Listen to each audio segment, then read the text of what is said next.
Hello. Have you ever looked at stunning portraits and thought, I wish I could do that? But stop yourself feeling overwhelmed of all the complex steps it takes, or maybe you don't know where to start. Then you click the right video.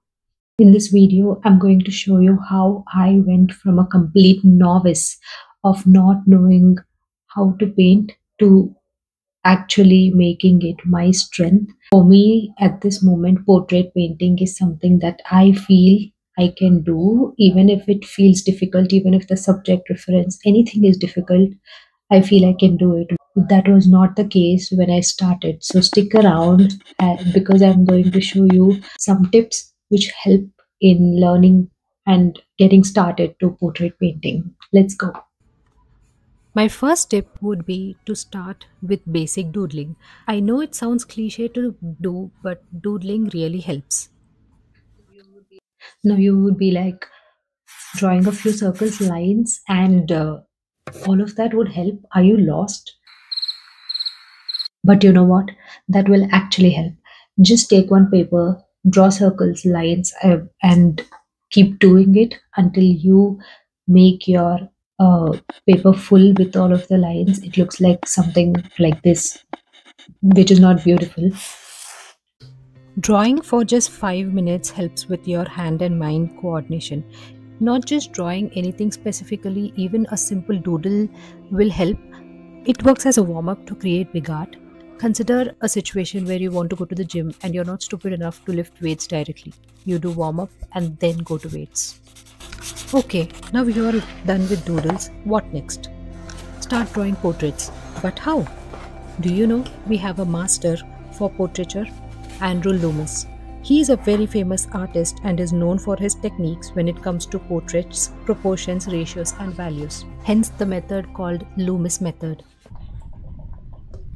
I have attached some resources for you to learn portrait sketching because once you learn portrait sketching, you know the values and proportions, then you can get to painting.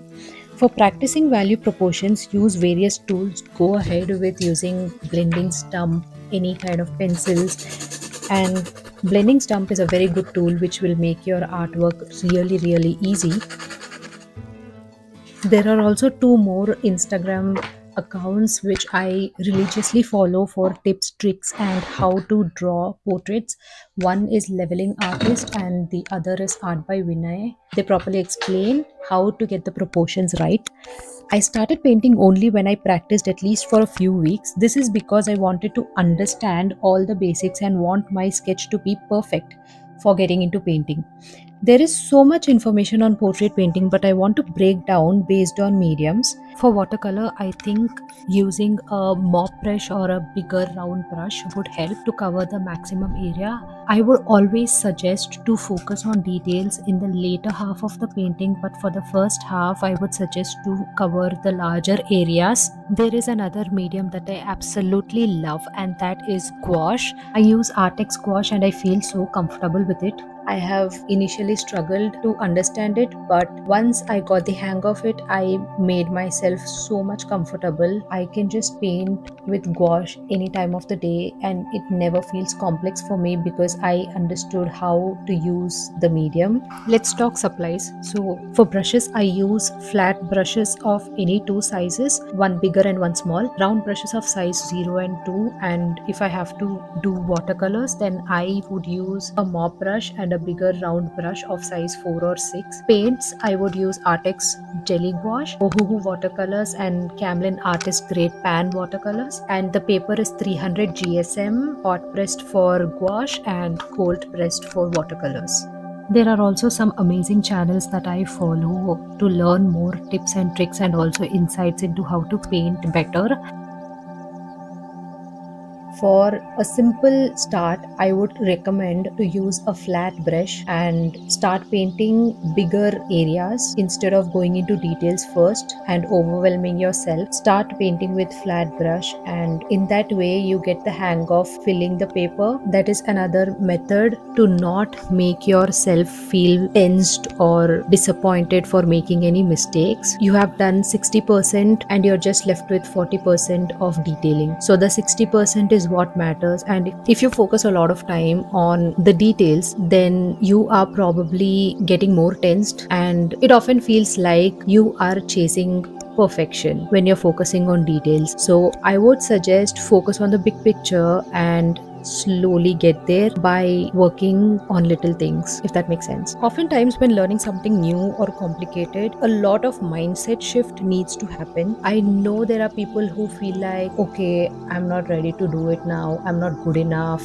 or I might do it tomorrow, or I might do it afterwards. I always kept saying, in my previous video I talked about procrastination. I know procrastination is so bad, but once if you sit down and think about how you can use that to your rescue, you are going to do wonders. Trust me, just sit for a while, and if you ever feel like you are procrastinating, if your gut feels like you are procrastinating, just go ahead and do that for 5 minutes and see the magic that you create. Just go ahead, sit with your medium, sit with your paper, sit with your paints or brushes. If you are not into painting and you just want to sketch portraits or sketch anything, just sit with it for 5 minutes, and even after 5 minutes you still don't like doing, then give it a break. But trust me, if you sit and do it for 5 minutes, you will like doing it, you will end up doing it. Just take an example. I was sitting down this evening to give the voiceover, feeling that I would get so tensed and mess it up, but I thought, okay, now I think I am procrastinating, so I will sit for 5 minutes, do the voiceover for at least the first 2 minutes, and then figure out if I want to continue. And you know what I'm doing? I have given the whole voiceover in one stretch. This is the first time I'm doing it. I know I'm going off track, but I just want to remind you that if you are thinking that you are going to procrastinate, if you get the symptoms of procrastination, just sit with it for 5 minutes and see the magic.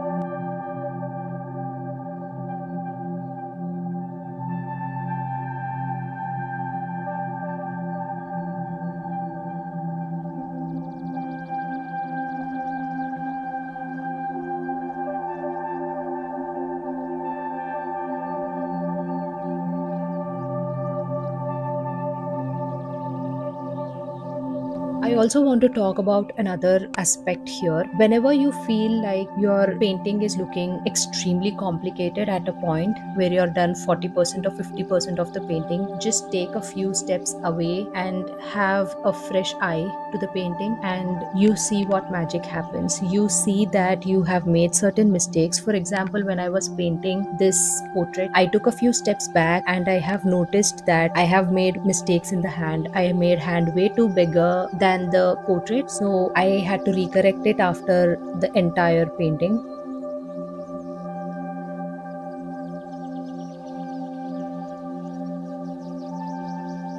One more aspect is to create spark into your painting. Whatever doodles you did, whatever doodles I did in the beginning, it helped me to create spark into my painting. And initially when I said that doodles really help, this is what I meant. You can use any aspect of your stupid sketches that just lie in your sketchbook to create something bigger. I think this made my painting look a little extra special because I love the blue with the green. It looks beautiful. What do you think?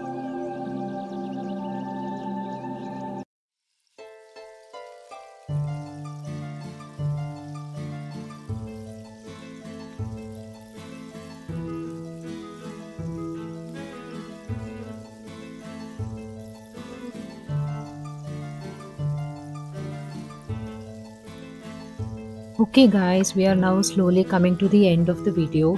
Please let me know in the comments how you liked the video, and I hope my tips and tricks and my process gives you some kind of help to get started with creating. Please like and subscribe to my channel. This will help me out and motivate to create more paintings and videos for you. Check out my Instagram for more content. Thank you so much. See you next time. Bye bye.